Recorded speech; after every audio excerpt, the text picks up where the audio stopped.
7 अक्टूबर 2023 से इजराइल अंतर्राष्ट्रीय जनमत की अदालत में कटघरे में है और हर दिन दोषी पाया गया है। इसके कई आलोचकों, दुश्मनों और यहूदी विरोधियों ने, चाहे वे किसी भी रूप या पृष्ठभूमि के हों, इसके खिलाफ मामला तैयार किया है। एक औपनिवेशिक अवशेष के रूप में, जिसे कभी अस्तित्व में नहीं आना चाहिए था और जिस पर 7 अक्टूबर को हमला किया जाना चाहिए था। और ये कि ये एक रंगभेदी राज्य है जो नरसंहार करता है, ये निर्विवाद है। लेकिन क्या हो अगर ये सभी आरोप, जिन्हें उदारवादी कॉरपोरेट मीडिया रोजाना बढ़ा चढ़ाकर पेश करता है, केवल मिथक और झूठ हों, जिन्हें साधारण शोध और कानूनी तर्क से व्यवस्थित रूप से उजागर और खंडित किया जा सकता है।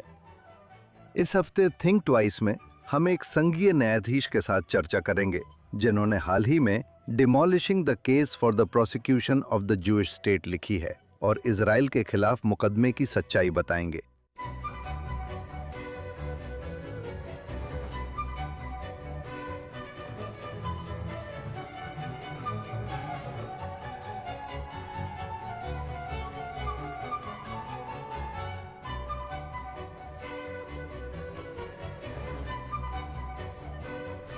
नमस्कार, थिंक ट्वाइस में स्वागत है। क्या यह संभव है कि इजराइल को नष्ट करने की इच्छा रखने वाले लोग उसके खिलाफ जो मामला बना रहे हैं, उसके बारे में आसानी से समझ में आने वाले लेकिन व्यवस्थित तरीके से लिखा जाए, जो उन धारणाओं को गलत साबित कर सके जो मध्य पूर्व संघर्ष की कवरेज और चर्चा का आधार बनती हैं। एक ऐसी दुनिया में जहां पत्रकारों की नई पीढ़ी तथ्यों की बजाय वैचारिक तर्कों और धारणाओं में अधिक रुचि रखती है, शायद वो लोग जो ऐसी किताब पढ़ना चाहिए वे इसे पढ़ेंगे ही नहीं।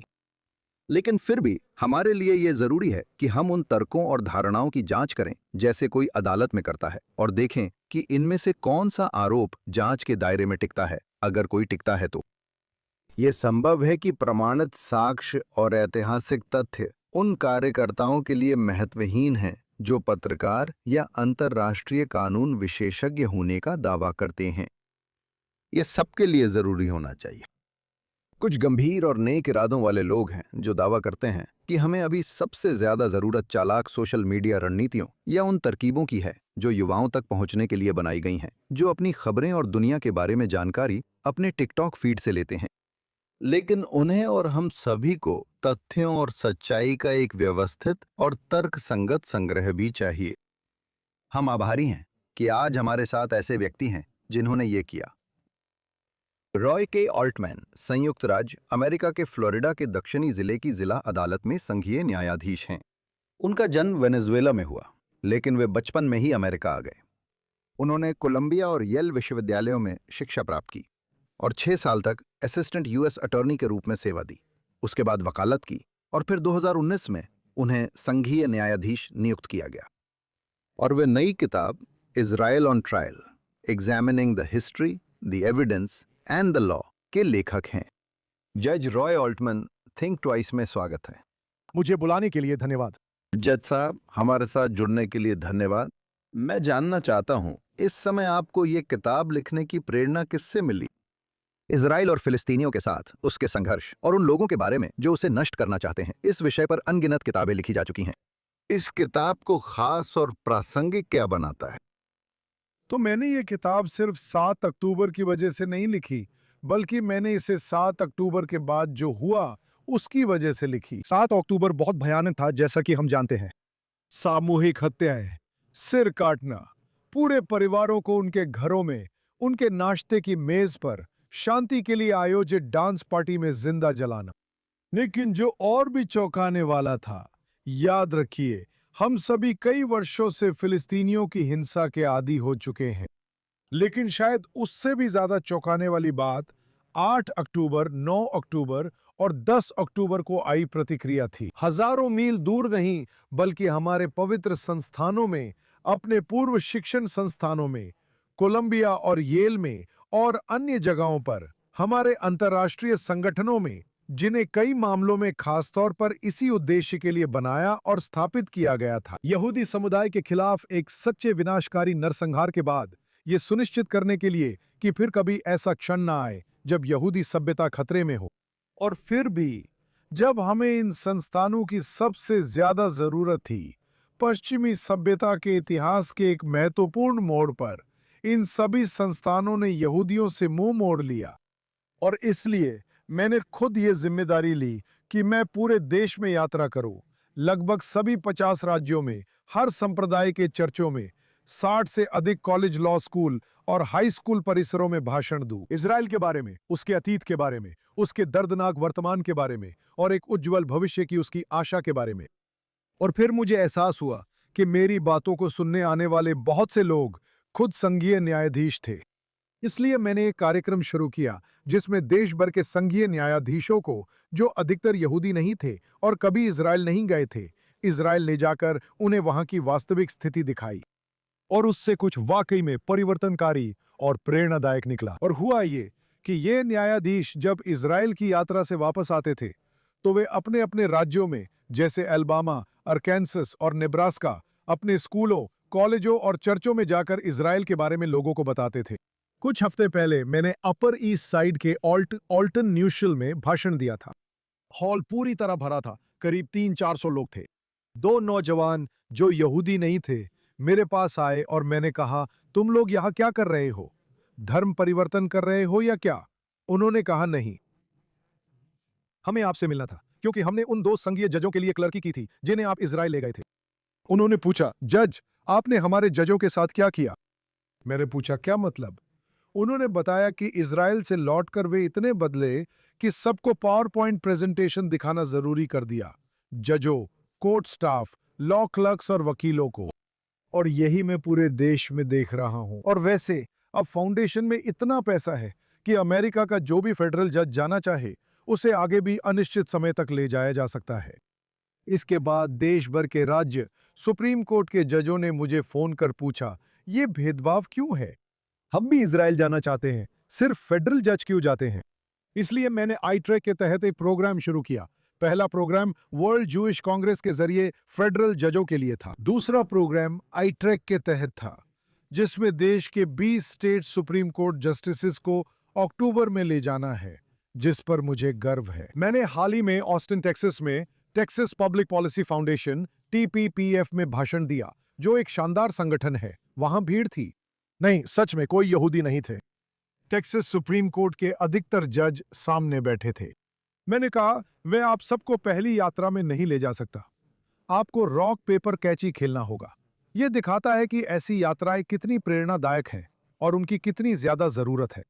लेकिन बात यह है कि आपके सवाल का सीधा जवाब दूं तो पिछले 3 सालों में मैंने इस देश भर के लोगों से इजराइल के बारे में हजारों बातचीत की है। मुझे लगता है कि इजराइल पर बहस 6 मुख्य बातों पर टिकती है जो लोग इजराइल के बारे में मानते हैं। असल में इन 6 में से हर बात अपनी जड़ में कानूनी दावा है, अगर आप करवाहट, भावनाएं और भाषणबाजी हटा दें। तो मैंने सोचा, क्यों न वही कानूनी तरीका अपनाया जाए जो जज, जूरी और वकील हर रोज इस देश की अदालतों और कानून दफ्तरों में अपनाते हैं।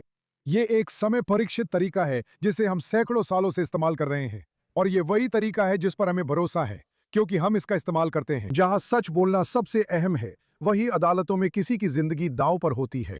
इन्हीं 6 दावों पर इसे लागू करें और देखें क्या होता है। इसलिए किताब का नाम इजराइल ऑन ट्रायल है, जिसमें हम इजराइल को कटघरे में खड़ा करते हैं। हमने 6 दावे रखे। हर अध्याय में एक दावा है। 6 अध्याय, 6 दावे। हम संबंधित पद्धति लागू करते हैं, हम तथ्य रखते हैं और पक्ष या विपक्ष में फैसला सुनाते हैं। यही किताब का विचार है। थिंक ट्वाइस सुनने के लिए धन्यवाद। चाहे आप हमें किसी भी पॉडकास्ट प्लेटफॉर्म पर सुन रहे हों या फेसबुक, एक्स या JNS यूट्यूब चैनल पर लाइव देख रहे हों, कृपया JNS को लाइक और सब्सक्राइब करें। नोटिफिकेशन के लिए बेल आइकन दबाएं और हमें अच्छी रिव्यू दें। इसके अलावा थिंक ट्वाइस के साथ साथ जॉनथन टोबिन डेली पॉडकास्ट में भी मैं आज के अहम मुद्दों पर खबरें और विश्लेषण साझा करता हूं। आप जॉनथन टोबिन डेली शो को JNS चैनल पर, जहां भी आप अपने पॉडकास्ट सुनते हैं, वहां पा सकते हैं। अब आज के कार्यक्रम पर लौटते हैं। ये संघीय न्यायाधीशों के बारे में वास्तव में अच्छी खबर है, क्योंकि मुझे लगता है कि हम दोनों जानते हैं कि इस देश में यहूदी विरोध और जायोनिज्म विरोध से निपटने के लिए बहुत सारा कानूनी काम किया जाना है। जैसा आपने कहा, आपने इजराइल के खिलाफ लगाए गए 6 बुनियादी आरोपों को सामने रखा और उनका विश्लेषण किया। लेकिन इससे पहले कि हम इनमें गहराई से जाएं, मुझे लगता है कि जो सवाल सबसे पहले जवाब देना चाहिए वो ये है कि जब प्रेस का एक बड़ा हिस्सा, और ऐसा लगता है कि अकादमिक जगत और समाज के अन्य क्षेत्रों में लगभग हर कोई इजराइल के बारे में उन झूठों को मानने के लिए तैयार है जिन्हें आपने अपनी किताब में गलत साबित किया है, तो आपको ऐसा क्यों लगता है? ऐसे लोग जो इन पर विश्वास के लिए प्रेरित हुए, क्योंकि ये विचार उन जहरीली नवमार्क्सवादी विचारधाराओं के पूरे सेट में फिट बैठते हैं जिनमें नस्ल और समाज के बारे में उन्हें पहले ही ब्रेन वॉश किया जा चुका है। वे तथ्यों की परवाह किए बिना सबसे ठोस, अच्छी तरह शोध किए गए और अकाट्य विरोधी तर्क भी नहीं सुनते। अगर ये किताब उनके लिए नहीं तो फिर किसके लिए है? खैर, मैं इस बारे में दो बातें कहूंगा। पहली बात यह है कि जब से ये किताब आई है, पिछले कुछ हफ्तों में मुझे दर्जनों कॉल, मैसेज और ईमेल मिले हैं जिसे देखकर मैं हैरान रह गया हूं।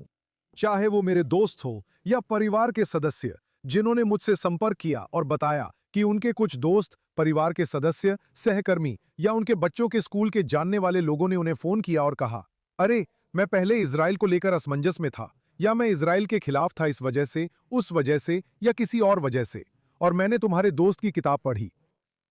और मुझे उन बातों के बारे में पहले कुछ भी नहीं पता था, क्योंकि मुझे कभी वो बातें सिखाई ही नहीं गई थी, और अब मैं कभी भी वो बातें दोबारा नहीं कहूंगा। और दूसरी बात जो मैं इस बारे में कहना चाहूंगा वो ये है कि ये बहुत ही छोटा सा उदाहरण है, लेकिन सिर्फ पिछले 2 हफ्तों में ही ये बिल्कुल वैसा ही है जैसा मैंने पिछले 3 सालों में इस देश में अपने व्याख्यान दौरे के दौरान देखा है।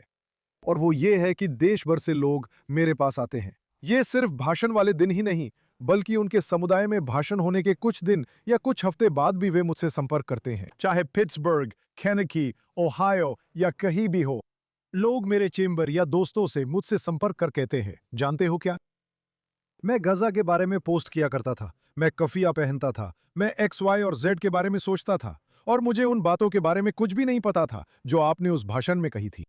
अब मैं ऐसा नहीं करूंगा। कुछ लोग कहेंगे, मुझे खेद है। तो ऐसा क्यों हो रहा है?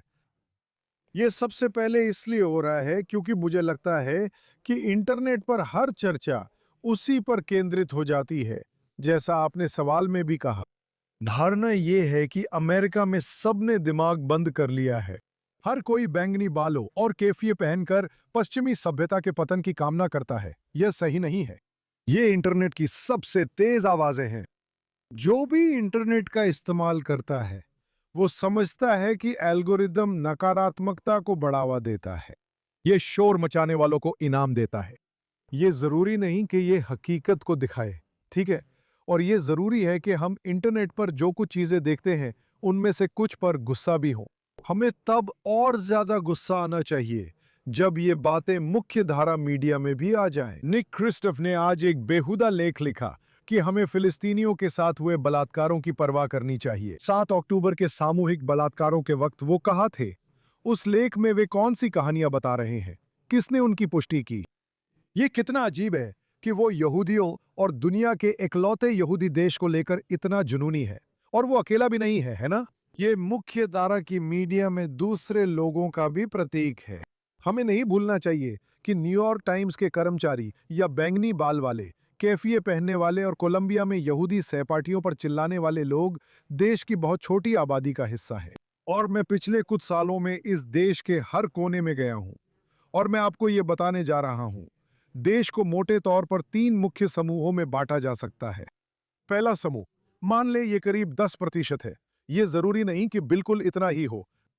कुछ जगहों पर यह 10% से काफी कम है, और कुछ जगहों पर यह 10% से ज्यादा है। लेकिन चलिए इसे 10% ही मानते हैं। ये लोग इजराइल के सख्त विरोधी हैं। उन्होंने किताब में जिन झूठों के बारे में हम बात करते हैं, उन सबको बिना सोचे समझे पूरी तरह से मान लिया है। हाँ, कुछ को तर्क से समझाया जा सकता है, लेकिन कई लोग उस मानसिक वायरस का हिस्सा हैं जो हमारे समाज में फैल रहा है, और इसका यहूदियों से बहुत कम, बल्कि अमेरिका जिन सभी बातों का प्रतिनिधित्व करता है, उनसे नफरत से कहीं ज्यादा लेना देना है। वे मानते हैं कि अमेरिका दुनिया में बुराई की ताकत है, उसके पूर्वज और पूर्ववर्ती बुरे थे, और बड़ी गलतियों को ठीक करने के लिए अमेरिका की मूल बातों को कमजोर करना चाहिए। मुझे लगता है यह बहुत छोटा हिस्सा है, सिर्फ देश का 10%। फिर देश का लगभग 30% हिस्सा है जो बेहद देशभक्त हैं। वे अमेरिका से प्यार करते हैं। वे समझते हैं कि यहूदी पिछले 3 शताब्दियों में अमेरिका को फलने फूलने में एक अभिन्न हिस्सा रहे हैं।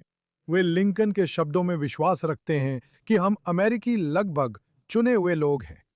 लिंकन ने कभी भी शब्दों का इस्तेमाल यूं ही नहीं किया, उन्होंने हमेशा सोच समझकर शब्द चुने। ये वे बातें हैं जिन पर वॉशिंगटन, एडम्स, ट्वेन और हैमिल्टन का विश्वास था कि अमेरिकी मूल्य इंग्लैंड से अलग हैं। हमने युद्ध लड़ा ताकि हमें उनके जैसा ना होना पड़े।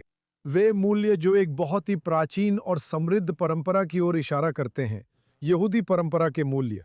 और वे मूल्य क्या हैं? धार्मिक सहिष्णुता, अभिव्यक्ति की स्वतंत्रता और एक योग्यता आधारित समाज जो सबसे ऊपर कानून के शासन पर आधारित है। ये अमेरिका के मूल्य हैं और ये प्राचीन और महान यहूदी लोगों के भी मूल्य हैं और 30% अमेरिकियों का इन पर विश्वास है। वैसे वे ये भी समझते हैं कि इजराइल दुनिया में अमेरिका का सबसे महत्वपूर्ण भू रणनीतिक सहयोगी है। इस देश में बार बार चर्चों और स्कूलों में मुझे नौसेना या युद्ध विभाग या सरकार के लिए तकनीकी खरीद से जुड़े लोग मिलते हैं जो मेरे पास आकर कहते हैं, जज, आपको तो आधी बात भी नहीं पता। हम इजराइल को सैन्य तकनीक का एक उपकरण बेचते हैं। हम उन्हें बेचते हैं जिससे अमेरिकी अर्थव्यवस्था और सैन्य औद्योगिक क्षेत्र को बढ़ावा मिलता है और हजारों अमेरिकी नौकरियां बनती हैं। वे कहते हैं, इजराइल ऐसा करता है जो हम नहीं कर सकते क्योंकि हम हमेशा उनकी तरह युद्ध में नहीं रहते। वे इसे युद्ध में परखते हैं। world scenarios and give us minute दर मिनट बताते हैं कि युद्ध भूमि में ये क्या सही कर रहा है और कहां गलत कर रहा है। और फिर कुछ साल बाद वे मुझे बताते हैं कि इजराइल इसे हमें मुफ्त में वापस कर देता है और ये पहचान में नहीं आता।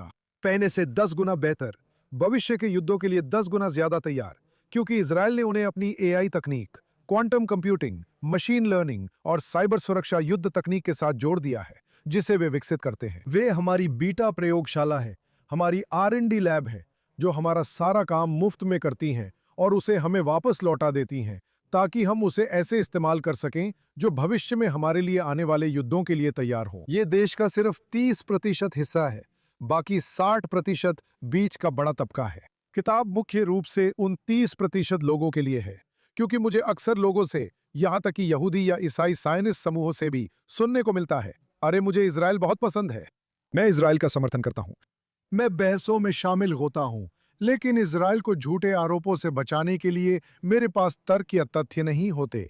ये किताब इन्हें जरूरी तर्क देती है, पर जैसा मैंने कहा, बीच का एक बड़ा तबका है। 60% अमेरिकी कौन है? वे लोग काम पर जाना चाहते हैं, वे एक अच्छी तनख्वाह वाली नौकरी चाहते हैं, वे तरक्की करना चाहते हैं, वे अपने बच्चों को सुरक्षित और अच्छे स्कूलों में भेजना चाहते हैं। अगर वे कॉलेज में हैं तो वे क्लास जाना चाहते हैं। वे नहीं चाहते कि उनके फाइनल एग्जाम के दौरान केफिए पहने हुए लोगों से भरा कोई विरोध प्रदर्शन हो। वे लड़कियों से मिलना चाहते हैं, वे चाहते हैं कि उनका फुटबॉल टीम शनिवार को जीते, वे पार्टियों में जाना चाहते हैं और वे उस संघर्ष को लेकर ज्यादा परेशान नहीं हैं जो हजारों मील दूर हो रहे हैं, लेकिन वे तर्क की बात सुनने के लिए तैयार हैं। उनका दिल दिमाग खुला है। वे अच्छे इरादों वाले अमेरिकी हैं जो देश और पश्चिमी सभ्यता की भावी समृद्धि की गहराई से परवाह करते हैं। और अगर हम उन्हें इस मुद्दे को समझने के लिए सामान्य समझ और तर्क संगत तर्क दे सके, तो हम उन्हें उस मानसिक वायरस के खिलाफ टीका लगाने की शुरुआत कर सकते हैं जो पश्चिमी सभ्यता के बड़े हिस्से में फैल रहा है। मैं हमेशा कहता हूं, अगर 3 या 5 साल बाद बीच के बड़े तबके का कोई व्यक्ति किसी पार्टी, डिनर या बारबेक्यू में ये झूठा आरोप सुनता है, इजराइल पर नरसंहार, उपनिवेशवाद, रंगभेद, जो भी आरोप हो, वे अपने दोस्त से कह सकते हैं, अरे जानते हो, ये रही वो किताब, मुझे इसके बारे में ज्यादा जानकारी नहीं है। मायामी में मेरा एक जानकार है, लगता है उसे पता है कि वो क्या कह रहा है। किताब लो, 3रा चैप्टर पढ़ो, बियर पीते हैं और बताओ तुम्हें क्या लगता है। और अगर किताब ऐसा कर सकती है तो मुझे लगता है कि ये जबरदस्त सफलता होगी। हाँ, इस बारे में मैं आपसे सहमत हूं। अब मैं उन 6 आरोपों में से पहले आरोप की ओर बढ़ना चाहता हूं जिनका आप जिक्र करते हैं कि यहूदी इजराइल में उपनिवेशवादी हैं, और आपसे अनुरोध है कि आप एक कानूनी अवधारणा समझाएं जो आपके तर्क के लिए जरूरी है। विपरीत कब्जा क्या है और यह इजराइल पर चर्चा को कैसे प्रभावित करता है? हाँ, तो मैं पहले सवाल का ही जवाब दूंगा, मेरा ख्याल है। प्रतिकूल कब्जे का मुद्दा, जिसमें प्रतिकूल कब्जा कानून में एक प्रक्रिया है जिसके तहत जब एक पक्ष किसी दूसरे पक्ष की संपत्ति को काफी लंबे समय तक, आमतौर पर लगभग 7 साल तक, अपने कब्जे में रखता है, खुलेआम और मालिक की अनुमति के बिना, तो वो पक्ष उस संपत्ति का असली मालिक बन सकता है अगर कुछ शर्तें पूरी हो जाती हैं। एक ये कि दूसरा पक्ष आपत्ति नहीं करता, ये बहुत महत्वपूर्ण है। दूसरा ये है कि आपने अवैध रूप से किसी को उनकी संपत्ति से जबरदस्ती नहीं निकाला, जैसे कि बंदूक की नोक पर उन्हें वहां से हटा दिया हो। कानून आपको ऐसे अवैध व्यवहार के लिए इनाम नहीं देगा। ये अक्सर अनजाने में हुई घटनाओं में दिखता है। जैसे मान लीजिए ओहायो में कोई बड़ा फार्मलैंड है और फार्म का एक हिस्सा है जहां शायद ही कोई जाता हो, जो करीब 200 एकड़ दूर है। या पेंसिल्वेनिया के गवर्नर के पिछवाड़े में। हाँ बिल्कुल, और आप सही कह रहे हैं। और आपकी भेड़ें मेरी जमीन पर चर रही हैं और आप ये काफी समय तक करते रहते हैं। हम उस व्यक्ति को 10 से 20 साल बाद जमीन वापस लेने की अनुमति नहीं देंगे, जिसे सीमा के बारे में सतर्क रहना चाहिए था। ये बात दोनों ओर लागू होती है। मेरा मतलब, पहली बात, यहूदी उस जमीन के मूल निवासी है और हमें ये कैसे पता चलता है? ये हमें 3 अलग-अलग सबूतों से पता है, जिन्हें मैंने अपनी किताब में विस्तार से बताया है, और ये सभी इसकी पुष्टि करते हैं। इन तीनों सबूतों को मैं जमीन में पड़े पत्थर कहता हूं। ये पुरातात्विक प्रमाण है जो हजारों साल पीछे तक जाते हैं। जो लोग जॉर्डन नदी और भूमध्य सागर के बीच की जमीन में रहते थे, वे यहूदी थे जो हिब्रू भाषा बोलते थे। हिब्रू यहूदी आस्था का पालन करते थे और हिब्रू यहूदी नामकरण परंपराएं अपनी संतानों को सौंपते थे, और वे उस जमीन पर हजारों सालों से ऐसा ही करते आ रहे हैं। दूसरा, कागज पर लिखे शब्द, दस्तावेजी प्रमाण। हजारों साल पीछे जाकर इज़राइल के प्राचीन दुश्मनों द्वारा लिखे गए इन 2 महत्वपूर्ण कानूनी बातों को समझना जरूरी है। इस प्रस्ताव से 2 कानूनी सिद्धांत निकलते हैं। पहला यह है कि जब आपके विरोधी में से कोई आपकी स्थिति के पक्ष में कोई बयान देता है, तो हम उसे बहुत अधिक महत्व देते हैं, है ना? क्योंकि हम नहीं मानेंगे कि विरोधी आपकी स्थिति को मजबूत करेगा। इसलिए जब विरोधी हमारे पक्ष में कुछ कहते हैं, तो हम उसे गंभीरता से लेते हैं, है ना? दूसरा बिंदु यह है कि हम उन बयानों को विशेष ध्यान और विश्वसनीयता देते हैं जो उस विवाद के उठने से बहुत पहले दिए गए थे, है ना? सोचिए, आपका पड़ोसी से विवाद है, जबकि 20 साल तक आप दोस्त थे, और 18 साल पहले आपने कुछ ऐसा कहा था जो अब किसी एक पक्ष के दावे के लिए अनुकूल या महत्वपूर्ण है। हम चाहते हैं कि हमें वही बात सुनने को मिले जो आपने 18 साल पहले कही थी, क्योंकि तब आपने नहीं सोचा था कि विवाद होगा। तो हम उसे खास विश्वसनीयता देते हैं। इसलिए जरूरी है कि जब हम जमीन के पत्थरों और पन्नों के शब्दों की बात करें, हजारों सालों से, बहुत पहले जब ज़ायोनिज्म जैसी कोई चीज भी नहीं थी, बहुत पहले जब फिलिस्तीनी जैसी कोई पहचान भी नहीं थी, और बहुत पहले जब मुस्लिम अरबों ने इजराइल की जमीन पर आक्रमण किया था। 639 ईस्वी में यरमुक की लड़ाई के बाद इजराइल के विरोधी, चाहे वो जमीन में पड़े पत्थर हों या पन्नों पर लिखे शब्द, वे लिख रहे थे और बात कर रहे थे कि कैसे जो लोग जॉर्डन नदी और भूमध्य सागर के बीच की जमीन पर रहते थे, वे यहूदी थे जो हिब्रू भाषा बोलते थे, यहूदी धर्म का पालन करते थे और अपने बच्चों को यहूदी नामकरण परंपराएं देते थे, जैसे एलिएजर और एलियाहू और डेविड और बिन्यामिन आदि। वैसे मैं आपको इसका एक अद्भुत उदाहरण देता हूं। एक पपरस की स्क्रॉल मिली थी जो 2400 साल पहले, यानी ईसा पूर्व 400 के दशक की है, और उसमें बताया गया है कि उस समय के यहूदियों को निसान महीने की 15 तारीख से 21 तारीख तक खमीर वाली कोई भी चीज खाने की मनाही थी। वो क्या है? वो है फसह का त्योहार, जिसे हम यहूदी आज भी दुनिया भर में मनाते हैं, जिसमें हम निसान महीने की 15 से 21 तारीख तक खमीर वाली चीजें नहीं खाते। ये परंपराएं इजराइल में हजारों सालों से, इस्लाम से पहले से ही निभाई जा रही हैं। याद रखिए कि दुनिया में इजराइल का पहला जिक्र मरनेप्ता द्वारा लिखी गई एक शिला से मिलता है, जो रामसीस का 13वां बेटा था और पूरे मिस्र का फिरौन था 1205 ईसा पूर्व में। मोहम्मद का जन्म 570 ईस्वी में हुआ था। इस्लाम दुनिया में 610 ईस्वी के दशक तक अस्तित्व में नहीं आया था। मुसलमानों ने 639 ईस्वी तक इजराइल की भूमि पर आक्रमण नहीं किया था। इसका मतलब है कि यहूदी इजराइल की भूमि में इस्लाम के अस्तित्व में आने से हजारों साल पहले वहां रह रहे थे और शासन कर रहे थे। तीसरी श्रेणी है नसों में बहता खून, और ये डीएनए सबूत है। पिछले कुछ दशकों में दुनिया की सभी प्रमुख यहूदी आबादियों पर दर्जनों आनुवांशिक अध्ययन किए गए हैं वैज्ञानिकों द्वारा, चाहे वे यहूदी हों या ना हो, दर्जनों अलग अलग आनुवांशिक मार्करों पर। और उन सभी अध्ययनों ने न केवल ये पुष्टि की है कि दुनिया की प्रमुख यहूदी आबादियां आपस में गहराई से आनुवांशिक रूप से जुड़ी हुई हैं, बल्कि ये भी कि हम सभी एक दूसरे से अलग हुए हैं। 2000 साल पहले लेवांत यानी जॉर्डन नदी और भूमध्य सागर के बीच की भूमि में यह इतना महत्वपूर्ण क्यों है? क्योंकि जब आपके पास एक सबूत होता है तो यह अच्छी बात है। 2 सबूत हो तो अच्छा है, लेकिन जब 3 स्वतंत्र, एक दूसरे से अनजान और जिन्होंने आपस में मिलकर अपनी बातें तय नहीं की, ऐसे सबूत एक दूसरे की पुष्टि करें, तो हम निर्णायक निष्कर्ष पर पहुंचते हैं। जमीन की चट्टानें और पन्नों के शब्द क्या साबित करते हैं कि 70 ईस्वी में 2000 साल पहले, ठीक वैसे ही जैसे डीएनए सबूत दिखाते हैं, रोम के टाइटस, जो सम्राट वेस्पाशियन के बेटे थे और अपने पिता की मृत्यु के बाद खुद सम्राट बने, उन्होंने यरूशलेम पर विजय प्राप्त की। वहां यहूदियों द्वारा बनाए गए मंदिर को नष्ट कर दिया और जला दिया, और यहूदी आबादी या उसका एक बड़ा हिस्सा दुनिया भर में निर्वासित कर दिया, जिससे डायस्पोरा समुदायों का निर्माण हुआ, जो बाद में पूरी दुनिया में फैल गए। ये डीएनए से जो पता चला है उसकी पुष्टि करता है। हाँ, मुझे लगता है कि ये एक निर्णायक मामला है और बहुत महत्वपूर्ण है। अगला मुद्दा जिसे आप संबोधित करते हैं वो ये दावा है कि आधुनिक इजराइल राज्य की स्थापना वैध नहीं थी। मुझे लगता है वैधता और कानूनीता का ये सवाल ऐसा मुद्दा नहीं है जो हम दुनिया के किसी और देश के बारे में सुनते हैं। दुनिया का इतिहास राष्ट्रीय संघर्षों से भरा है, जिनकी वैधता पर तर्क दिए जा सकते हैं, चाहे वे उचित हों या नहीं। मेरा मानना है कि सवाल यह है कि आखिर क्यों केवल एकमात्र अंतर्राष्ट्रीय आंदोलन जो किसी मौजूदा देश को नष्ट करने के लिए समर्पित है, सिर्फ इजराइल पर ही केंद्रित है।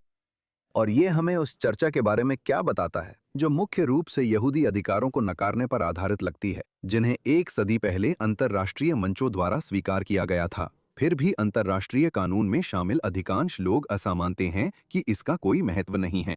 खैर, ये एक बहुत महत्वपूर्ण बात है, क्योंकि मुझे लगता है कि लोग ये नहीं समझते कि इजराइल वास्तव में एक अपेक्षाकृत पुराना देश है। मैं तालमुदी या बाइबल के इजराइल की नहीं, 1948 में स्थापित आधुनिक इजराइल की बात कर रहा हूं, जो दुनिया का 59वां देश बना और अब संयुक्त राष्ट्र में 193 देशों का प्रतिनिधित्व है। इसका मतलब है, अगर आप गणना करें तो इजराइल वास्तव में दुनिया के 67% देशों से पुराना है। और इसका कारण यह है कि बहुत सारे देश उसी तरह बनाए गए थे जैसे इजराइल बना था, यानी उपनिवेशवादी शक्तियों द्वारा, जिनमें से अधिकांश यूरोपीय मूल की थी। बस नक्शे पर लगभग मनमाने ढंग से रेखाएं खींच दी गई और यूं ही नए देश बना दिए गए, उन आबादियों की ज्यादा परवाह किए बिना जिन्हें इन नए बनाए गए देशों में शामिल कर लिया गया था। इसी तरह 40, 50 और 60 के दशक में मध्य पूर्व में कई देश बने थे। इसी तरह 40, 50 और 60 के दशक में एशिया और खासकर अफ्रीका में कई देश बने थे। लेकिन जाहिर है, कोई भी कैमरून या बोत्सवाना के बनने का विरोध नहीं करता। कोई भी लेबनान या सीरिया या भारत और पाकिस्तान या इराक के बनने का विरोध नहीं कर रहा है। वैसे भी इराक पर एक सऊदी परिवार का शासन था, किंग फैसल द्वारा, जो इराक के पहले राजा बने, जबकि वो बिल्कुल भी इराकी नहीं थे। किसी को उपनिवेशवादी ताकत द्वारा विदेशी राजा थोपे जाने की परवाह या याद नहीं है। किसी को तो इसका पता भी नहीं है। याद रखिए, दुनिया में 57 मुस्लिम देश हैं और 22 अरब देश हैं जिनकी आबादी 2 अरब है। लेकिन दुनिया अपने पैतृक देश में सिर्फ 7 मिलियन यहूदी नागरिकों के साथ एक छोटे से यहूदी देश को भी बर्दाश्त नहीं कर सकती। जैसा कि आज सुबह लॉ एंड लिबर्टी में मेरी किताब की समीक्षा की आखिरी पंक्ति में कहा गया, जो मुझे बेहतरीन लगी, इजराइल असल में कटघरे में नहीं है, हम है, क्योंकि ये हमारे बारे में और पश्चिमी सभ्यता के रूप में अपने पक्ष में खड़े होने की हमारी घटती इच्छा के बारे में बहुत कुछ कहता है। ये उस छोटे अप्रासंगिक देश के बारे में कम कहता है जो हजारों मील दूर है। दुनिया में हर कोई इजराइल को नष्ट करने पर तुला हुआ लगता है, जबकि वो अपने क्षेत्र में एकमात्र पश्चिमी बहुलवादी उदार लोकतंत्र है। आपके सवाल के जवाब में अंतर्राष्ट्रीय कानून में 4 भागी परीक्षण होता है, जिससे तय होता है कि कोई राष्ट्र राज्य बन सकता है या नहीं। लोग मुझसे अक्सर कहते हैं, क्या यह थोड़ा अनुचित नहीं है कि फिलिस्तीनियों का खुद का कोई राज्य नहीं है? मैं हमेशा उन्हें 3 बातें बताता हूं। सबसे पहली बात, उनके पास एक राज्य है, उसे जॉर्डन कहा जाता है।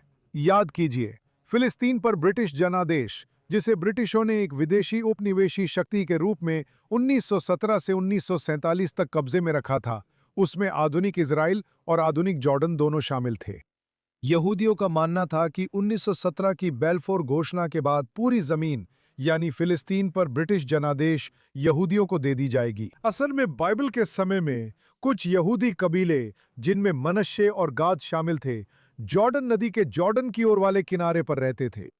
लेकिन ऐसा नहीं हुआ, क्योंकि उपनिवेशवादी शक्तियां जानती थीं कि उन्हें तेल और आने वाले विश्व युद्धों में अरबों का समर्थन चाहिए। 1920 के दशक में उन्होंने ब्रिटिश मैंडेट ऑफ पैलेस्टाइन का 77% हिस्सा अलग कर दिया और वहां के फिलिस्तीनी अरबों यानी उस मैंडेट में रहने वाले अरबों के लिए एक राज्य बना दिया, और उस राज्य का नाम पहले ट्रांस जॉर्डन रखा गया, जिसका मतलब है जॉर्डन नदी के दूसरी तरफ, और बाद में वो जॉर्डन का राजतंत्र बन गया, और आज हम उसे सिर्फ जॉर्डन के नाम से जानते हैं, जिसकी रानी फिलिस्तीनी है। एक फिलिस्तीनी राजकुमार है जो इस फिलिस्तीनी राज्य जॉर्डन के राजा बनेंगे, और वहां की 60% से ज्यादा आबादी फिलिस्तीनी है। उन्होंने 1970 के दशक में फिलिस्तीनी नागरिकों को बाहर निकाला और नहीं चाहते कि वे लौटें, वरना उनके खिलाफ हिंसा होगी। वे जानते हैं कि फिलिस्तीनी आबादी अस्थिरता फैलाने वाली है और उसमें जिहादी मुस्लिम ब्रदरहुड जैसी प्रवृत्तियां भरी हुई हैं। संक्षेप में,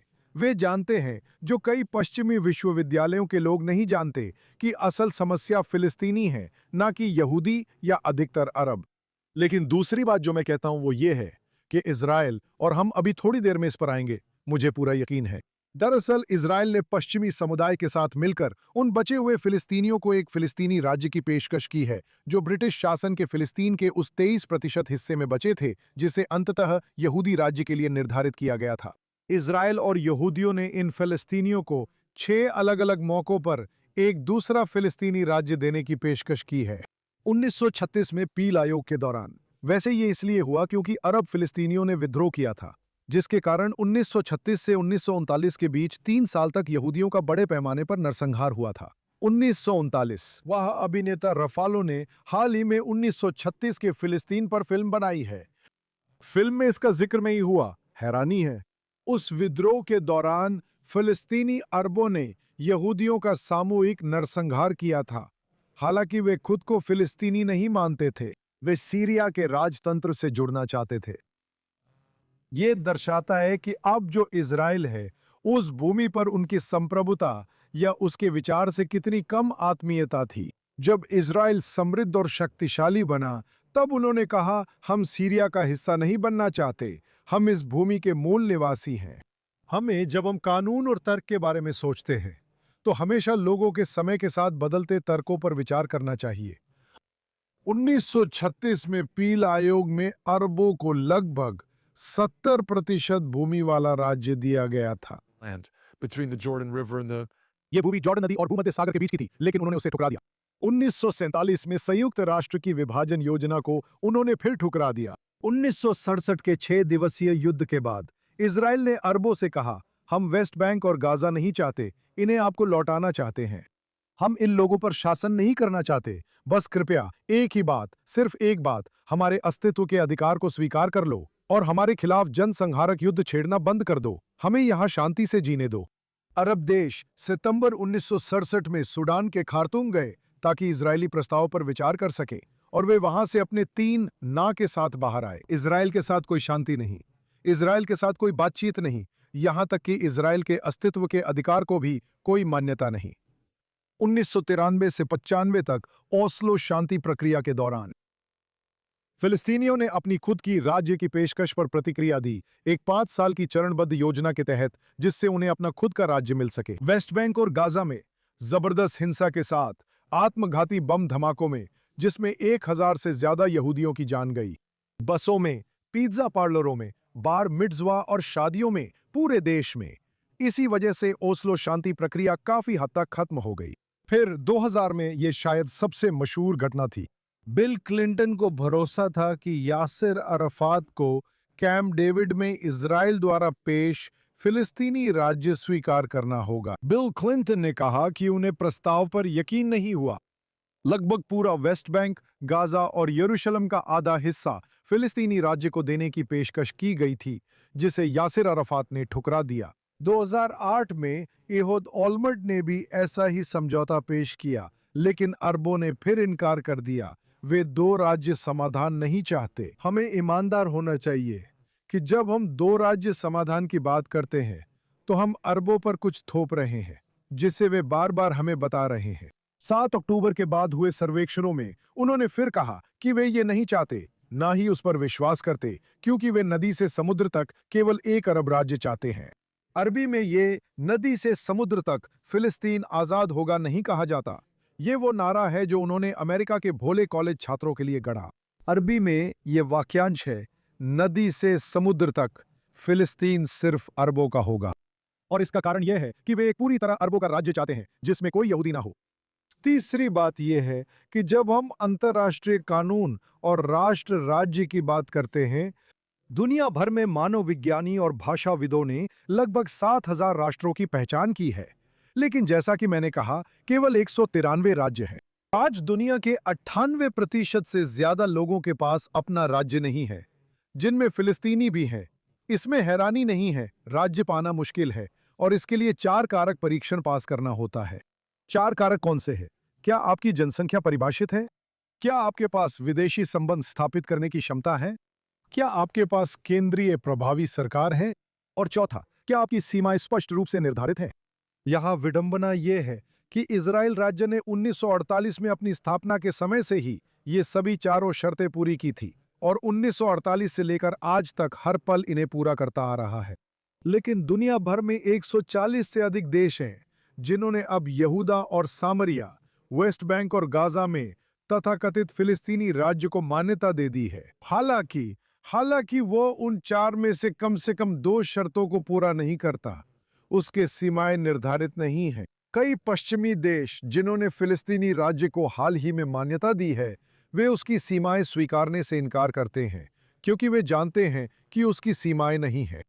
और दूसरा, जो और भी महत्वपूर्ण है, भले ही उनकी सीमाएं निर्धारित होती, उनके पास निश्चित रूप से एक एकीकृत केंद्रीय सरकार नहीं है, और प्रभावी सरकार तो दूर की बात है। गाजा अब 2 हिस्सों में बटा हुआ है। हमास का एक हिस्से पर शासन है, जिसे ये देश फिलिस्तीनी नेतृत्व में नहीं देखना चाहते, भले ही कुछ जन समर्थन वाला जनादेश सिर्फ उन्हीं के पास है। दूसरे हिस्से पर इजरायली सेना का नियंत्रण है, जिसे कोई भी देश, यहां तक कि इजराइल भी, फिलिस्तीनियों पर शासन करते नहीं देखना चाहता। जूडिया और समरिया यानी वेस्ट बैंक भी बटा हुआ है। फिलिस्तीनी प्राधिकरण उस क्षेत्र पर शासन करता है, जो एक पुरानी, भ्रष्ट, अक्षम और अलोकप्रिय सरकार है, जिसे खुद फिलिस्तीनी लोग अपना प्रतिनिधि नहीं मानते। इसके एक हिस्से पर इजरायली सरकार का शासन है, जिसे दुनिया के 140 देश फिलिस्तीनियों पर शासन करते नहीं देखना चाहते। तो एक ही प्रभावी शंफू होना तो दूर, फिलिस्तीनियों के पास कम से कम 3 अलग-अलग सरकारें हैं, जिनमें से कोई भी वैध या प्रभावी नहीं है। हाँ, अब जैसा कि आपने पहले ही संकेत दिया है, आपकी किताब में अगला मुद्दा जिस पर आप चर्चा करते हैं वो फिलिस्तीनी अरब राज्यत्व से संबंधित है। मुझे लगता है जैसे आपने किया और अपनी किताब में लिखा, वैसे ही हमें समझना चाहिए कि फिलिस्तीनी राज्य आज क्यों नहीं है। फिर भी ये बहस इतनी ज्यादा तथ्यों के बारे में नहीं है जितनी इस बारे में है कि फिलिस्तीनियों से क्या स्वीकार करने की उम्मीद करना वाजिब है। क्या यही असली समस्या नहीं है? यह मुख्य रूप से उस इतिहास के बारे में नहीं है जिसमें फिलिस्तीनी अरबों ने राज्य बनने के कई प्रस्ताव ठुकराए, जितना ये उस सोच के बारे में है कि उनसे ये उम्मीद करना वाजिब नहीं है कि वे एक यहूदी राज्य के साथ शांति से रहें, चाहे उसकी सीमाएं कहीं भी खींची जाएं। हम अक्सर इस मुद्दे पर आते हैं, खासकर यहूदा और सामरिया के फिलिस्तीनियों के साथ। हम इस पर तब बात करेंगे जब हम रंग भेद के सवाल पर आएंगे, जो मुझे लगता है कि शायद अगला ही है। और सवाल ये है, ये कैसे न्याय संगत है? लोग कहेंगे कि यहूदा और सामरिया में सैन्य चौकियां हैं, जिनसे फिलिस्तीनियों को एक शहर या गांव से दूसरे शहर या गांव जाने के लिए गुजरना पड़ता है। मैं उनसे कहता हूं, इन चौकियों को हटाने की सबसे ज्यादा इच्छा इजरायली लोगों को ही है। मेरे अपने परिवार में एक सदस्य है जिसके बॉयफ्रेंड की मौत इन्हीं चौकियों में से एक पर एक महिला फिलिस्तीनी आत्मघाती हमलावर द्वारा कर दी गई थी, जिसने खुद को उड़ा लिया और उसके साथ साथ खुद की और कुछ और लोगों की भी जान ले ली। हर साल यहूदी माँ बाप अपने बेटों और बेटियों को इन चौकियों पर आतंकवादी हमलों, चाकू मारने, गोलीबारी और बम धमाकों में मरने के लिए भेजते हैं। इज़राइल में कोई भी इन्हें नहीं चाहता, लेकिन ये जरूरी है क्योंकि हमने गाजा में जो देखा उसके कारण। याद रखिए, हमें ये अनुमान लगाने की जरूरत नहीं है कि वेस्ट बैंक में आईडीएफ चौकियों के बिना एक फिलिस्तीनी दुनिया कैसी दिखेगी, क्योंकि हमारे पास गाजा में इसका वास्तविक दुनिया में हुआ एक असली प्रयोग है। 2005 में इजराइल ने ठीक वही किया जो अंतर्राष्ट्रीय समुदाय अब चाहता है कि इजराइल यहूदिया और सामरिया यानी वेस्ट बैंक में करे। उन्होंने न केवल सारी चौकियां बल्कि अपने सभी लोगों को भी हटा दिया। उन्होंने वहां से सभी सैनिकों, सभी ठिकानों, सभी यहूदी बसने वालों, इजराइल द्वारा बनाए गए सभी शहरों और गांवों और सभी ग्रीन हाउस को हटा लिया। और फिर वे कब्रिस्तानों में गए और यहूदी शवों को निकालकर उन्हें इजराइल में फिर से दफनाया, ताकि फिलिस्तीनियों को दिखा सके कि हम ये जमीन पूरी तरह से आपको सौंप कर जा रहे हैं। भगवान आपको आशीर्वाद दे, वहां अपने राज्य को सफल बनाए और शांतिपूर्ण पड़ोसी बने। और जाहिर है, सिर्फ एक साल बाद गाजा के फिलिस्तीनियों ने एक आतंकवादी संगठन को चुना जिसका मकसद इजराइल का विनाश था। कहीं हम भूल न जाए, हमास के चार्टर में साफ लिखा है कि अगर तुम्हें हर पेड़ के पीछे और हर पत्थर के नीचे कोई यहूदी मिले तो उसे मार डालो। ये हमास के चार्टर से लिया गया एक उद्धरण है। यही गाजा में फिलिस्तीनियों की लोकप्रिय रूप से चुनी गई सरकार है। फिर उन्होंने 1-2 साल में अपने सभी राजनीतिक दुश्मनों को खत्म कर दिया, उन्हें छतों से फेंका, यातना दी और पूरे परिवारों को मार डाला, जब तक कि वे गाजा पर पूरी तरह काबिज नहीं हो गए। और फिर उन्होंने काम शुरू किया, इसे दुनिया के अब तक के सबसे उन्नत आतंकवादी सुरंग नेटवर्क में बदल दिया।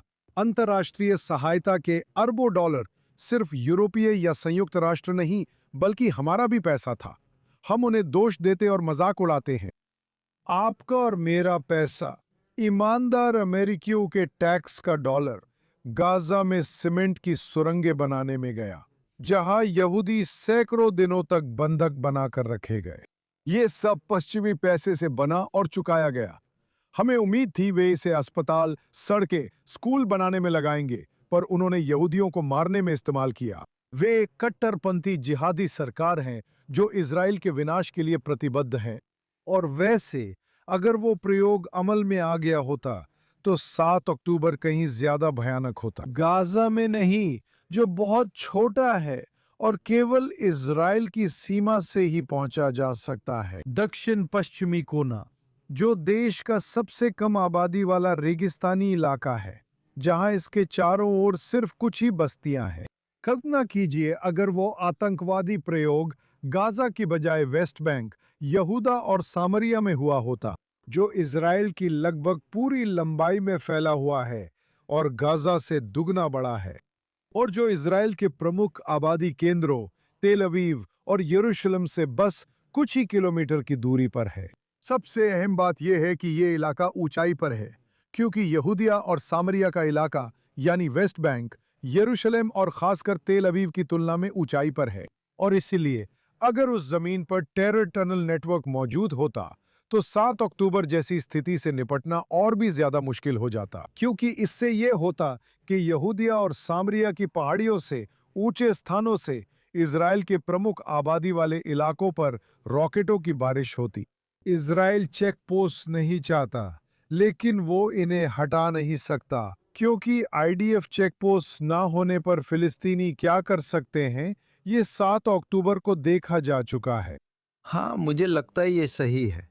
आपने किताब में अगले आरोप की बात की, जो 6 अक्टूबर 2023 को गजा पर कथित कब्जे से जुड़ी थी। और फिर से सवाल आपके बताए गए तथ्यों से ज्यादा ये है कि ये सवाल उठाई क्यों, जबकि पूरी दुनिया ने देखा था कि इजराइल ने शांति प्रक्रिया को शुरू करने की नाकाम कोशिश में गाजा से वापसी कर ली थी। फिर भी जैसा आपने लिखा, 7 अक्टूबर से पहले गाजा को खुले आसमान के नीचे की जेल कहा जाता था, बल्कि नाम छोड़कर लगभग एक स्वतंत्र फिलिस्तीनी राज्य में हमास को न्यूयॉर्क सिटी की सबवे जितने बड़े किले बनाने और युद्ध शुरू करने के लिए हथियार इकट्ठा करने की पूरी छूट थी। और फिर जैसे कि इन तर्कों में अक्सर होता है, ये इतना किसी बदलाव की कोशिश नहीं है, बल्कि शब्दों के अर्थ बदलने की कोशिश है ताकि इजराइल को बदनाम किया जा सके, न कि कोई न्यूनतम तार्किक कानूनी तर्क देने के लिए। कल्पना करें जेल या कंसंट्रेशन कैंप की आम परिभाषा, जिन्हें गाजा की बात आते ही इजराइल द्वारा वहां जेल या कैंप चलाने के संदर्भ में लाया जाता है। a prison or concentration camp. ये तो बिल्कुल बेतुके दावे हैं, है ना? जेल या कंसंट्रेशन कैंप की खासियत है कि कैदियों को हर काम के लिए वार्डन से इजाजत लेनी पड़ती है। किससे, आप जानते हैं? Be able to do. Who to ma- क्या वे शादी कर सकते हैं? क्या वे सेक्स कर सकते हैं? क्या वे कोई बिजनेस शुरू कर सकते हैं? क्या वे संपत्ति के मालिक हो सकते हैं? क्या वे अपनी संपत्ति अपने बच्चों को दे सकते हैं? इन सब के अलावा क्या वे चिट्ठी पढ़ सकते हैं, टीवी देख सकते हैं या बाहर जा सकते हैं? ये सब चीजें कॉन्सेंट्रेशन या जेल वार्डन द्वारा सख्ती से नियंत्रित होती हैं। लेकिन जैसा कि मैंने अभी कहा, इजराइल ने 2005 में गाजा को पूरी तरह छोड़ दिया था। इसलिए 7 अक्टूबर के समय गाजा में कहीं भी कोई इजरायली नहीं था। इन चीजों में से किसी के लिए वहां कोई ऐसा नहीं था जिससे कोई भी फिलिस्तीनी अनुमति मांगता। अगर फिलिस्तीनियों को अपनी संपत्ति अपने बच्चों को देने, जमीन खरीदने या व्यापार शुरू करने और बढ़ाने से रोका गया, तो इसका कारण सिर्फ यही था कि उनके हमास के वार्डन, जो गाजा के असली वार्डन हैं, ने उन्हें ऐसा करने से रोका। असल में यही सबसे महत्वपूर्ण बात है। 7 अक्टूबर के बाद, जैसा कि पहले भी था, लेकिन उसके बाद ये और भी स्पष्ट हो गया, हमने गाजा में एक बहुत अजीब चीज होते हुए देखी, जो इस बात को पूरी तरह झुठलाती है कि गाजा कभी भी कोई कैदी शिविर रहा हो। और वो बात ये है, किसी भी जेल या कैदी शिविर की सबसे जरूरी बात ये होती है कि कैदियों को बाहर जाने की इजाजत नहीं होती, है ना? मकसद यही होता है कि उन्हें अंदर बंद रखा जाए। और हमेशा जेल या कैदी शिविर के वार्डन का ही काम होता है कि वो उन्हें बाहर जाने से रोके। लेकिन 7 अक्टूबर के बाद हमने जो एक चीज देखी वो ये थी कि इजराइल और कुछ मौकों पर अमेरिका भी अंतर्राष्ट्रीय समुदाय से गुजारिश कर रहा था कि फिलिस्तीनी आम नागरिकों को बाहर जाने दिया जाए ताकि वे खतरे से दूर रह सकें और ताकि इजराइल खुले मैदान में अपने तरीके से हमास से लड़ सके, बिना इस चिंता के कि फालतू में फिलिस्तीनी नागरिक मारे जाएंगे। और ये इजराइल नहीं था जो चाहता था कि वे वहीं रहें, ये अंतर्राष्ट्रीय समुदाय था। हमास, जाहिर है, हमास के कई क्षेत्रीय अरब सहयोगी और यहां तक कि यूरोपीय भी फिलिस्तीनी नागरिक, आबादी के तथाकथित दोस्त और सहयोगी वही लोग थे जिन्होंने फिलिस्तीनी आबादी को गाजा में रहने के लिए मजबूर किया, जिससे एक जेल जैसी स्थिति बन गई। और ये सब इजरायलियों की आपत्ति के बावजूद हुआ। कौन सी जेल या कॉन्सेंट्रेशन कैंप कभी इस तरह से चला है? इसलिए जरूरी है कि हम इंटरनेट पर दावों के बारे में तार्किक और आलोचनात्मक सोचें। हाँ, अब इजराइल पर अगला आरोप है कि वो रंग भेदी अपार्थाइड राज्य है। अब ये दावे आम हो गए हैं, लेकिन क्या इस चर्चा का ज्यादातर हिस्सा इस बात की सही समझ या गलत फहमी पर नहीं टिका है कि ऐसा क्यों है? यहूदा, सामरिया और गाजा 1967 से कानूनी रूप से अनिश्चित हैं, क्योंकि फिलिस्तीनियों ने कई बार शांति प्रस्ताव ठुकराए हैं। हमने इस पर पहले बात की है। मेरा मतलब है, मुझे मूल बात रखनी चाहिए और फिर आपके उठाए मुद्दे पर आना चाहिए कि इजराइल रंगभेदी राज्य नहीं हो सकता। बिल्कुल सही। क्योंकि इसकी 20% से 21% आबादी मुस्लिम या अरब है और उन्हें इजराइल के यहूदी नागरिकों के समान सभी अधिकार प्राप्त हैं। वे जमीन खरीद सकते हैं, अपनी जमीन अपने वंशजों को दे सकते हैं, वे व्यापार शुरू कर सकते हैं और कई लोगों ने किया भी है। अबू गोश, जाफा या नाजरत जाएं तो दिखेगा कि अरब लोग रेस्तरां, शॉपिंग सेंटर चला रहे हैं, वकीलों और डॉक्टरों के रूप में काम कर रहे हैं और यहूदी राज्य इजराइल में दिन में 5 बार नमाज पढ़ते हैं। इजराइल के सुप्रीम कोर्ट में एक अरब मुस्लिम जज हैं। अरब जज इजरायली न्यायिक व्यवस्था में हर जगह है। अरब वकील इजरायली कानूनी व्यवस्था में हर जगह है। असल में इजराइल की यूनिवर्सिटियों की मैट्रिकुलेशन और ग्रेजुएशन दरों को देखें। ये यूनिवर्सिटियां सामाजिक आर्थिक तरक्की का इंजन है और तब ये साफ दिखेगा। सकारात्मक कार्रवाई के जो कार्यक्रम इजरायली सरकार ने अपनी अल्पसंख्यक अरब आबादी के करियर और संभावनाओं को आगे बढ़ाने के लिए लागू किए हैं। रुकिए, ये कोई रंग-भेदी राज्य कभी नहीं कर सकता और इन कार्यक्रमों ने बेहतरीन परिणाम दिए हैं। असल में जैसे कि डेंटिस्ट्री और नर्सिंग जैसे पाठ्यक्रमों में और शायद मेडिसिन में भी आप देखेंगे कि पूरी कक्षा में अरब छात्रों का प्रतिशत आबादी में अरबों के प्रतिशत से कहीं ज्यादा है। मुझे लगता है कि नर्सिंग और डेंटिस्ट्री में लगभग 50% ग्रेजुएट्स अरब मुस्लिम हैं, जबकि वे आबादी का सिर्फ 20% ही हैं। तो ये दावा कि अरबों के साथ भेदभाव किया जा रहा है और कि इजराइल किसी भी तरह से एक रंगभेदी, एक अपार्थाइड राज्य है, जैसे दक्षिण अफ्रीका, जिम क्रो वाला अमेरिकी दक्षिण, या सच कहूं तो वैसे ही आज ज्यादातर मुस्लिम देशों में, जहां ईरान, इराक या यमन में किसी यहूदी सुप्रीम कोर्ट जज की कल्पना भी करना साफ तौर पर हास्यास्पद और असंभव है। सीरिया और मिस्र में यहूदियों का बार में अग्रणी होना, या संसद में उनकी राजनीतिक पार्टियों का होना, या रामल्ला और गाजा में ये सब कल्पना करना भी बेतुका है। ये सरासर असंभव है ना? मेरा मतलब है, असली रंगभेदी देश ये है, इजराइल नहीं। लेकिन जैसा आपने कहा, लोग पूछते हैं कि जुदेया और सामरिया के फिलिस्तीनी इजराइल के चुनावों में वोट क्यों नहीं देते?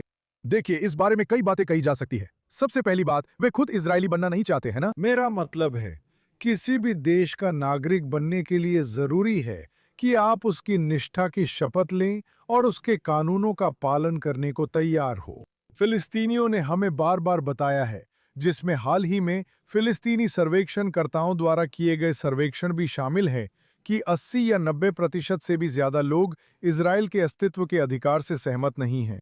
वे इजराइल को देश नहीं मानते, बल्कि कब्जा करने वाली सत्ता जैसे नामों से बुलाते हैं। वे उस देश की नागरिकता लेने से इनकार करते हैं जो उनके अनुसार है ही नहीं। जब वे इजराइल के अस्तित्व को नहीं मानते, तो उसके नागरिक कैसे हो सकते हैं? अमेरिका को ही ले लीजिए।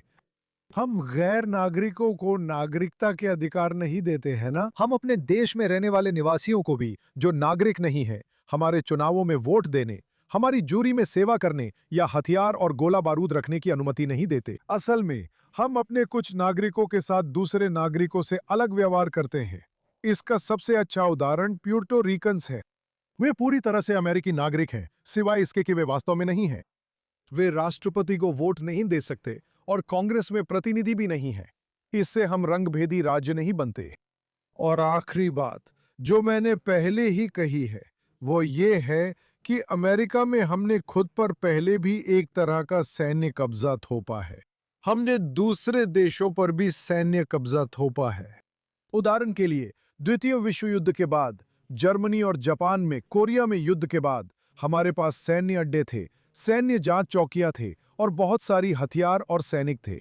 जो देश शांति नहीं चाहते थे, हमारे खिलाफ लड़े और हमारी बात नहीं मानी उनकी शांति सुनिश्चित करने के लिए।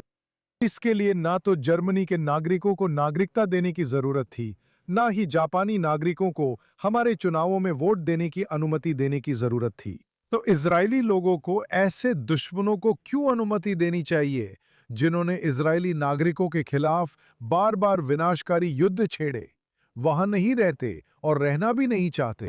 इजराइल को उन्हें वही अधिकार क्यों देने चाहिए जो इजरायली अरबों को मिलते हैं?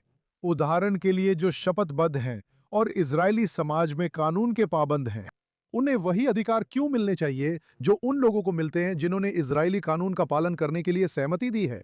हाँ, मुझे लगता है कि ये बहुत सही है। मुझे लगता है कि आप जानते हैं, यही बात का सार है। अब निश्चित रूप से सबसे भावनात्मक और शायद सबसे खतरनाक आरोप जो 7 अक्टूबर के बाद से इजराइल पर लगाया गया है, वो गाजा में नरसंहार करने का आरोप है, जो फिर से ऐसा लगता है कि मुख्य रूप से शब्द की परिभाषा बदलने पर निर्भर करता है, ताकि बार बार नरसंहार के शिकार लोगों पर ही इसे करने का आरोप लगाने की इच्छा को पूरा किया जा सके। लेकिन क्या आप जानते हैं, अगर हम इन संशोधित परिभाषाओं को स्वीकार कर लें, तो क्या इसका मतलब यह नहीं होगा कि मूल रूप से हर युद्ध, चाहे किसी भी परिस्थिति में लड़ा गया हो, जिसमें मित्र देशों द्वारा नाजियों के खिलाफ लड़ा गया युद्ध भी शामिल है, खुद एक नरसंहार था? हाँ, और नूर्नबर्ग की अदालत ने वो आधार खारिज कर दिया था कि मित्र देशों के पायलट जो ड्रेस्टन, नूर्नबर्ग, बर्लिन और जापान के ऊपर उड़ रहे थे, युद्ध अपराधों के दोषी हो सकते हैं। वे एक नरसंहारकारी शासन का जवाब दे रहे थे, उस युद्ध में जिसकी शुरुआत उन्होंने नहीं की थी और जिसे वे कभी चाहते भी नहीं थे। और नूर्नबर्ग अदालत ने इस आधार को खारिज कर दिया था। अब लगता है कि ये फिर से सिर उठा रहा है। स्पष्ट रूप से ये कोई संयोग नहीं है कि जब यहूदी खुद को एक और नरसंहार से बचाने के लिए लड़ाई कर रहे हैं, तब ये सब हो रहा है। जमीनी हकीकत यह है कि जैसा कि उच्च स्तरीय सैन्य समूह HLMG, जो दुनिया की लगभग हर पश्चिमी सेना के कुछ सबसे उच्च स्तरीय वरिष्ठ अधिकारियों और जनरलों का समूह है, ने कहा है, ये ना तो यहूदी हैं, ना ही इजरायली। एक कानूनी निवेदन में जो उन्होंने अंतर्राष्ट्रीय आपराधिक न्यायालय ICC को सौंपी थी, उसमें कहा गया कि दुनिया की कोई भी सेना कभी भी दुश्मन पक्ष की नागरिक आबादी को खतरे से बाहर निकालने और उन्हें चेतावनी देने के लिए इतनी अधिक और इतनी उन्नत योजनाएं लागू नहीं कर पाई है। और वे कहते हैं कि ये किसी भी नरसंहार के दावे के साथ पूरी तरह असंगत है। याद रखिए, इजराइल ने अल्मावासी शिविर का निर्माण किया था, जहां 1 मिलियन से अधिक फिलिस्तीनियों के लिए भोजन की व्यवस्था, चिकित्सा क्लिनिक, आवास और अल्मावासी के सभी बच्चों के लिए पोलियो के टीके उपलब्ध कराए गए थे। इजराइल इन सभी भारी खर्चों का बिल अंतर्राष्ट्रीय समुदाय को नहीं भेज रहा है। हर दिन सैकड़ों ट्रकों में भोजन, ईंधन और दवाइयों के रूप में और अधिक मानवीय सहायता गाजा में जाने की अनुमति दी गई। यहाँ तक कि जब भोजन, ईंधन और दवाइयाँ उन इजरायली बंधकों तक नहीं पहुंच रही थी जिन्हें जमीन के नीचे गहरे गड्ढों में अमानवीय हालात में रखा गया था। ये सब बिना किसी बदले की उम्मीद के किया गया, और इस तरह किया गया जो नरसंहार के किसी भी दावे से पूरी तरह असंगत है। इतिहास में असली नरसंहारों के बारे में सोचिए। क्या नाजियों ने यहूदी बच्चों को ऑश्विट्ज के गैस चैम्बर में ना जाने की चेतावनी देना चाहिए थी? ये सवाल पूछना भी बेतुका लगता है ना? स्पष्ट है, नाजियों ने बच्चों को साबुन दिया था और उन्होंने छोटे छोटे शावर हेड भी बनाए ताकि यहूदियों को यह विश्वास दिलाया जा सके कि ये असली शावर हैं, गैस चैम्बर नहीं। यहूदी नागरिकों को मौत के इलाके में ले जाने के लिए, सही है। इजराइल गाजा और लेबनान में अपनी लड़ाइयों में रोज इसका विपरीत करता है। यह नागरिकों को पहले ही खतरे से दूर जाने की चेतावनी देता है, जहां यह दुश्मन को ठीक ठीक बता देता है कि वो आज, कल और परसों कहां हमला करेगा, इस तरह से कि इससे इजराइल के लिए हमले की अचानकता से मिलने वाला सैन्य लाभ छोड़ना पड़ता है। सैन्य योजना में किसी भी रणनीतिक उद्देश्य का सबसे महत्वपूर्ण तत्व है आश्चर्य, और इजराइल जानबूझकर हर दिन गाजा में आश्चर्य का लाभ छोड़ देता है, जिससे अपने ही बेटों और बेटियों, लड़कों और लड़कियों की जान खतरे में डालता है, जो गाजा में हमास द्वारा बिछाए गए विस्फोटक जालों, IED और घातों में सैकड़ों की तादाद में मारे जाएंगे और घायल होंगे, सिर्फ इसलिए क्योंकि इजराइल ने उन्हें बता दिया था कि वे कहां जा रहे हैं और हमास को पता था कि वे कहां होंगे। ये सब फिलिस्तीनी नागरिकों की जान बचाने और उनकी सुरक्षा के प्रयास में किया जाता है। HLMG कहता है कि न केवल वो चेतावनी प्रणाली दुनिया में किसी भी सेना द्वारा इस्तेमाल की गई सबसे उन्नत प्रणाली है, बल्कि ये किसी भी नरसंहार के दावे के साथ पूरी तरह असंगत भी है। लेकिन वे कहते हैं कि हमारी अपनी पश्चिमी सेनाएं कभी भी ऐसी किसी प्रणाली को लागू नहीं कर पाएंगी, क्योंकि हमारे देश की जनता इसे कभी बर्दाश्त नहीं करेगी। हम कभी नहीं मानेंगे कि अपने बेटों बेटियों को ऐसे घरों में भेजें जहां विस्फोटक जाल बिछे हो और घात लगी हो, सिर्फ इसलिए क्योंकि हमने पहले ही दूसरी तरफ बता दिया कि उन्हें कहां भेजेंगे। और फिर भी वो देश जिसने निर्दोष फिलिस्तीनी नागरिकों की जान बचाने और उनकी रक्षा करने के लिए सबसे ज्यादा किया है, वही देश है जिसे अंतर्राष्ट्रीय न्यायालयों में झूठे और बेहुदा नरसंहार के आरोपों में घसीटा जा रहा है। मैं कहना चाहता हूं कि हमें ये लेबल, जो मानवता के खिलाफ सबसे बड़ा अपराध है, केवल इतिहास के असली नरसंहारों के लिए ही सुरक्षित रखना चाहिए, क्योंकि भविष्य में मैदान में लड़ रही सेनाएं इजराइल के उदाहरण को देखकर कह सकती है, वाह, इजराइल ने सैकड़ों मिलियन डॉलर खर्च करके शिविर बनाए, टीके उपलब्ध कराए, मानवीय सहायता दी। उसने सैकड़ों बेटे बेटियां खोई, जिससे इजरायली समाज बट गया, सिर्फ फिलिस्तीनी पक्ष की नागरिक आबादी को चेतावनी देने के लिए। फिर भी उस पर नरसंहार का आरोप लगा। तो फिर ये सब क्यों किया जाए? चलिए पैसे बचाते हैं, जानें बचाते हैं, समाज में फूट से बचते हैं। चलो बिना किसी भेदभाव के परमाणु हथियारों या जो भी हो उससे बमबारी कर देते हैं। और हाँ, हम पर नरसंहार का आरोप लगेगा, लेकिन वैसे भी हम पर नरसंहार का आरोप लगता ही, तो क्यों ना पैसे और दुख दर्द दोनों बचा लिए जाएं। यही खतरा है जब हम नरसंहार का लेबल उन युद्धों पर लगा देते हैं जो उस शब्द की कानूनी परिभाषा के करीब भी नहीं आते। बिल्कुल सही। अब आखिरकार क्या ये चर्चा इस बुनियादी समझ पर नहीं आ जाती कि एंटी जायनिज्म ही एंटी सेमिटिज्म है? इसमें कोई शक नहीं है। सही है। और मेरा आपसे सवाल ये है, आपको क्यों लगता है कि यहूदी समुदाय और प्रो इज़राइल समुदाय में इतने सारे लोग इस बात को स्वीकार करने में हिचकिचाते हैं कि असल में ये बहस इसी मुद्दे पर है? क्योंकि ऐसा है, क्योंकि हम ऐसे समाज में रह रहे हैं जहां कोई भी कुछ भी कहता है तो अचानक उस पर गरीब विरोधी, नस्लवाद विरोधी, महिला विरोधी या जो भी है होने का आरोप लगा दिया जाता है। अब लोग लोगों को कट्टर कहने को लेकर बहुत संवेदनशील हो गए हैं, क्योंकि इसका कोई मतलब नहीं रह गया। यही हाल नरसंहार शब्द का भी है। अगर आप हर किसी पर नस्लवादी या यहूदी विरोधी होने का आरोप लगाते हैं तो उस शब्द का अर्थ खत्म हो जाता है। लोग चीजों को लेबल करने में सतर्क हैं, लेकिन असली नस्लवादी, संकीर्ण सोच वाले और यहूदी विरोधी लोग भी होते हैं। इसे दो हिस्सों में समझा जा सकता है। दो अहम बातें हैं जिन्हें ध्यान रखना चाहिए। किताब में ये सब विस्तार से है। पहली बात यह है कि यहूदी राष्ट्रवाद विरोध का इतिहास 19वीं सदी तक जाता है, और शुरू में बहुत सारे लोग थे जो यहूदी राष्ट्रवाद विरोध के बड़े प्रवर्तक थे, इसके बड़े समर्थक थे। उन्हें यहूदी राष्ट्रवाद विरोध इसी कारण पसंद था क्योंकि वो यहूदी विरोधी था।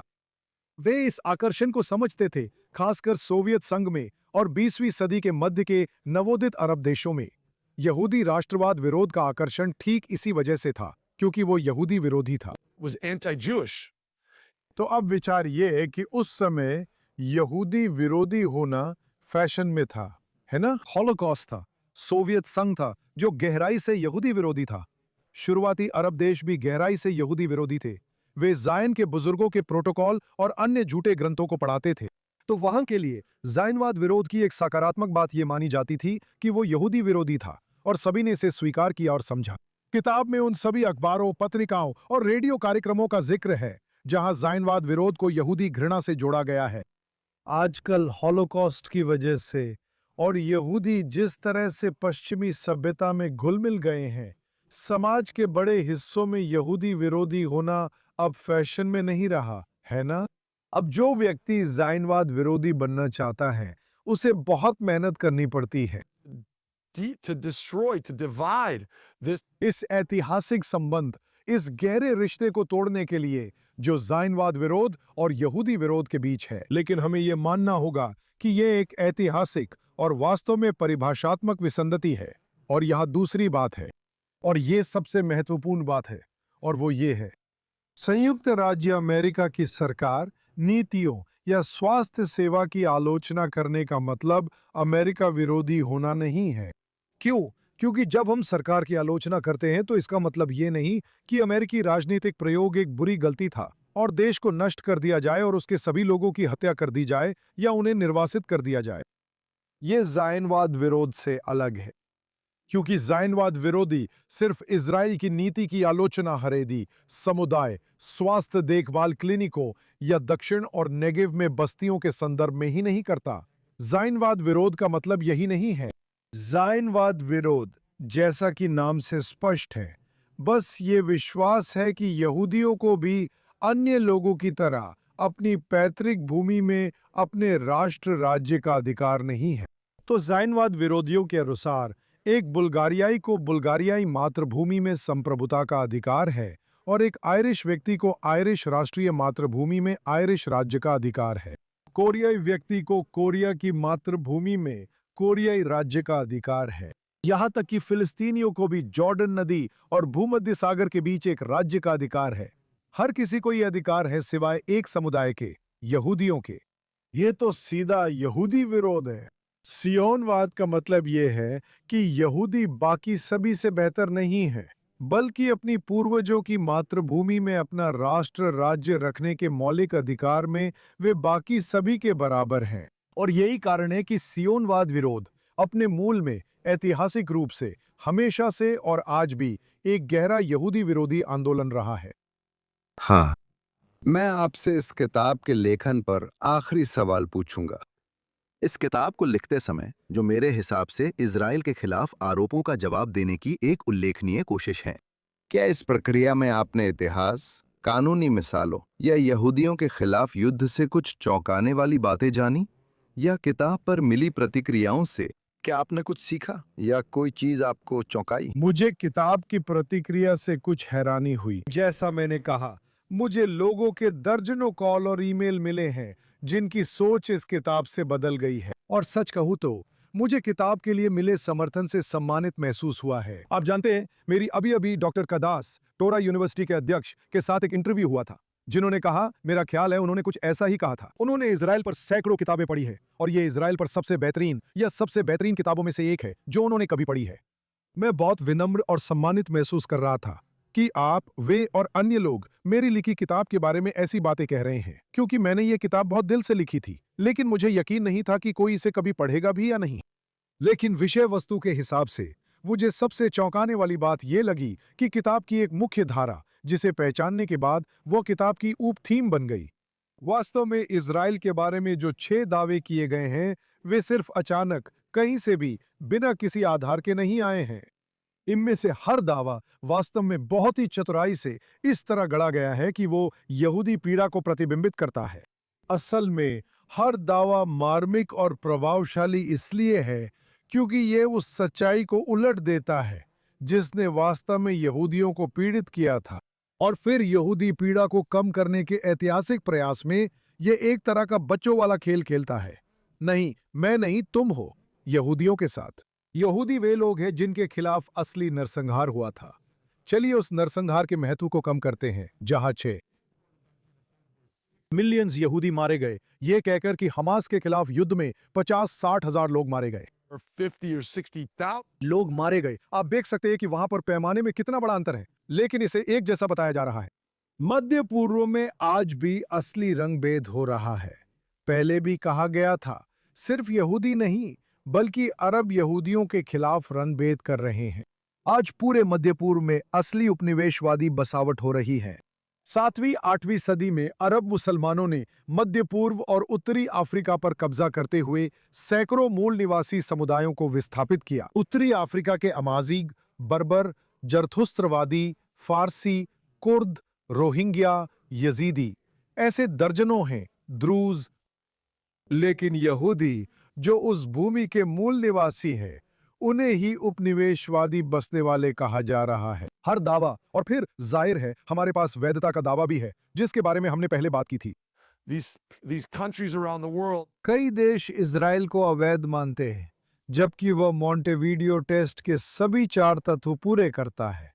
वहीं वे फिलिस्तीनी राज्य को वैध मानते हैं, जबकि वो इस टेस्ट में असफल है। आप देख सकते हैं कि कैसे हर दावा असलियत को उलट देता है और यहूदी लोगों के खिलाफ जो कुछ किया जा रहा है उसी का आईना दिखाता है। ये बेहतरीन मार्केटिंग है। मैं इसे पूरी तरह नहीं समझ पाया था जब तक किताब लिखना शुरू नहीं किया। हाँ, आपने ये बात बहुत अच्छी तरह कही। जज ऑल्टमैन, हमारे साथ जुड़ने के लिए धन्यवाद। मैं ऑडियंस को आपकी शानदार, अच्छी तरह लिखी, कानूनी ऐतिहासिक किताब पढ़ने की सलाह दूंगा। हमारे दर्शक और श्रोता इसे कैसे प्राप्त कर सकते हैं? आप किताब Amazon समेत सभी बुक स्टोर से खरीद सकते हैं। Amazon पर किताब अब दूसरी प्रिंटिंग के साथ फिर से उपलब्ध है। आप Amazon, Barnes and Noble, books a million या स्थानीय किताबों की दुकान पर जा सकते हैं। ये सुनकर बहुत अच्छा लगा।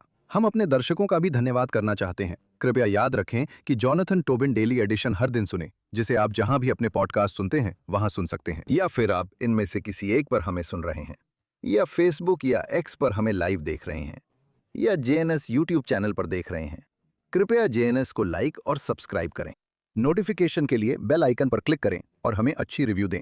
कृपया हमें thinktwice@jns.org पर लिखें और बताएं कि आप शो को कहां सुनते या देखते हैं और आपके इसके बारे में क्या विचार हैं। डॉक्टर फिल जैकब्स को खास धन्यवाद, जिनकी मदद से हमारे और जज के बीच संबंध बना। मैं डॉक्टर फिल जैकब्स को भी खास धन्यवाद देना चाहता हूँ, जो हमारे समुदाय में एक स्मार्ट और समझदार यहूदी नेता है। हाँ, उन कई जेएनएस समर्थकों का भी धन्यवाद जिन्होंने हमारे सामुदायिक संबंध मजबूत किए। याद रखें, पढ़ते और खुद सोचते रहें। हम आपसे अगले हफ्ते मिलेंगे।